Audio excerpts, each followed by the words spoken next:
एक जंगल में सभी पक्षी काफी ज्यादा खुश रहते थे। अब पूरे जंगल में हल्की हल्की ठंड शुरू हो गई थी, क्योंकि ठंड का मौसम अब शुरू होने वाला था। जंगल में कई दिन से हल्की फुल्की बारिश भी हो रही थी, जिससे पूरे जंगल में अब हल्की फुल्की ठंड चालू हो गई थी। कालू कौवे ने देखा कि आजकल हल्की फुल्की बारिशें कुछ ज्यादा ही हो रही हैं, तो उसने अपनी छाते की दुकान खोल ली, जहाँ पर तमाम पक्षी आते थे और अपने अपने लिए छाता लेकर जाते थे। कौवे के पास हर प्रकार के और हर रंग के छाते थे।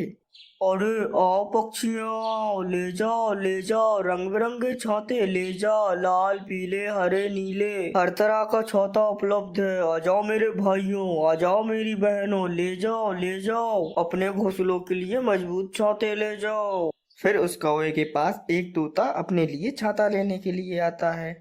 अरे कौवे, तुम्हारे पास तो बड़े मजबूत छाता दिख रहे हैं। कितने में दे रहे हो ये छाते?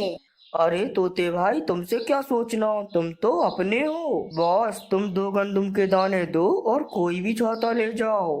अरे वाह कौवे, तुम तो बहुत ज्यादा ही दयालु हो। चलो मुझे ये लाल रंग वाला छाता दे दो। अरे ये लाल छाता, तोते तुम्हारी तो बहुत ही अच्छी पसंद है। ये लाल छाता तो बहुत ही मजबूत है, रुको मैं अभी तुम्हें देता हूँ। अरे हाँ कौवे, जल्दी से मुझे ये लाल छाता दे दो। मुझे अपने घर पर जाकर फिर ये छाता भी तो लगाना है, ताकि मैं आने वाली बारिश से बच सकूं। अरे हाँ हाँ तोते भाई, ये लो तुम्हारा लाल छाता। फिर क्या था, फिर वह कौवा उस तोते को लाल छाता दे देता है, और वह तोता उस लाल छाते को अपने घर पर लगा लेता है, ताकि वो आने वाली बारिश से अब बच सके। फिर क्या था, इसी तरह कौवे का कारोबार अब दिन पे दिन और ज्यादा चलता रहता है, और वो छाते बेचता रहता है। अरे कौवे, मुझे जल्दी से एक सफेद रंग का अच्छा सा छाता दे दो, मैं उस छाते को अपने घर पर लगाऊंगा, जल्दी करो भाई। अरे क्या कर रहे हो कबूतर, सफेद रंग का छाता कहाँ से आ गया? अब मैं तुम्हें सफेद रंग का छाता कहाँ से लाऊं? अरे मुझे नहीं पता कौवे, अब तुम कहीं से भी सफेद रंग का छाता लेकर आओ, क्योंकि मुझे तो सफेद रंग का ही छाता चाहिए, क्योंकि मुझे सफेद रंग बहुत ज्यादा पसंद है। अरे कबूतर, तुम बुरा मत मानना, एक तो तुम खुद ही सफेद हो और तुम्हें सफेद रंग का छाता भी चाहिए। अरे एक तो तुम्हें मेरे रंग से बहुत ज्यादा पंचायत है, मेरी मर्जी मैं कैसा भी छाता लूं, और तुमने इतनी बड़ी दुकान क्यों खोली है? अरे जाओ, जाकर सफेद रंग का छाता लेकर आओ। अरे मेरे पास सफेद रंग का छाता नहीं है और बारिश भी करीब है, तुम बेवकूफी मत करो और इनमें से ही कोई अच्छा सा छाता देख कर ले जाओ। अरे कौवे, हो तो तुम मंदबुद्धि, लेकिन बात तो तुम सही कह रहे हो, बारिशें अब बहुत ज्यादा करीब है, चलो मुझे कोई सा भी छाता दे दो। अरे कबूतर, ये हुई ना बात, चलो बताओ मैं तुम्हें कौन सा छाता दूं?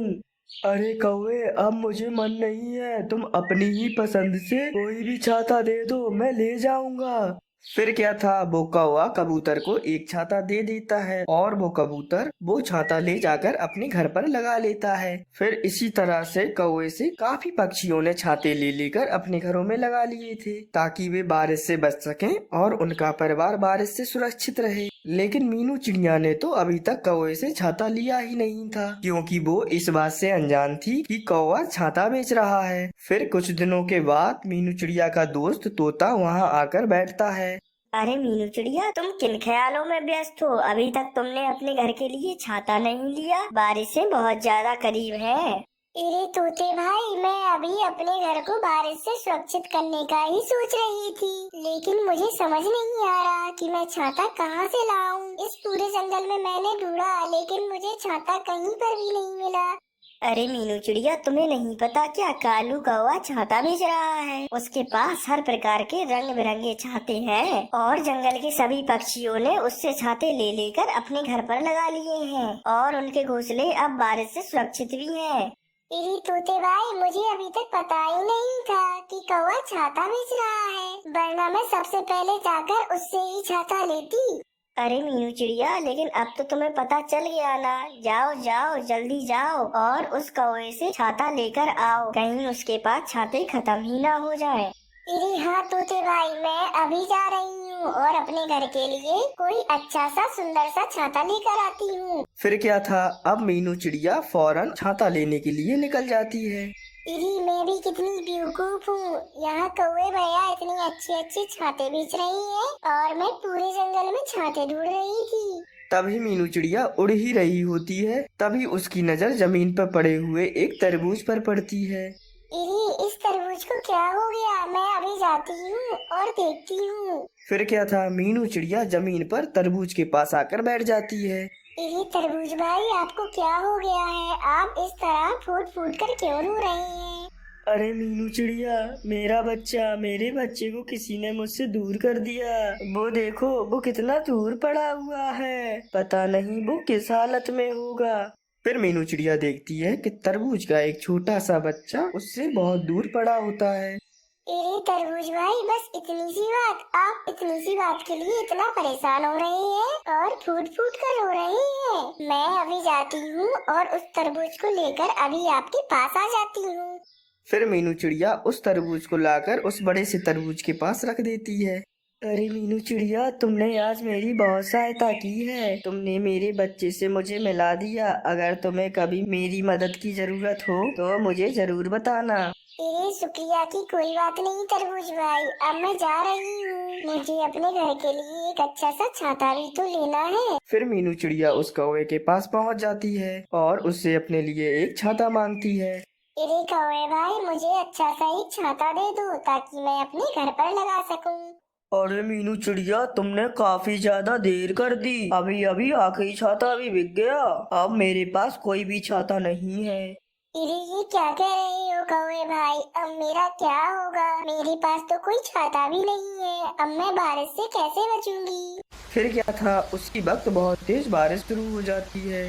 अरे जाओ जाओ मीनू चिड़िया, जल्दी से जाकर किसी कोने में छुप जाओ, वरना ऐसे तो तुम पूरी ही भीग जाओगी और फिर तुम बीमार भी पड़ सकती हो।